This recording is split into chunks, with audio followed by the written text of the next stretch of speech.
Connect the ground grader and pedestal chassis and put wall.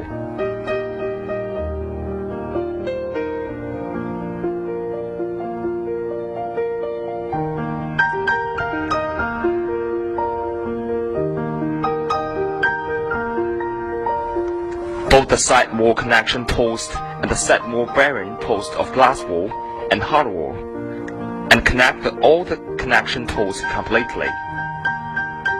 Insert the straight handle of the upper connections post of P glass wall and hard wall into eave subtend tube, and insert the downside of T-type post into ground grader. Connect all the T-type connection posts completely. Erect the glass wall to put on the pedestal ground grader and put both sides into 2 connection posts and fix well with special clamps of glass wall.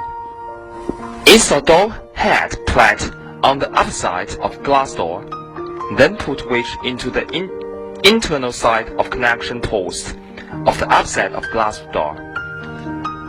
Then fix well with special clamps of glass wall. Install all the glass wall, hard wall, and glass door like this.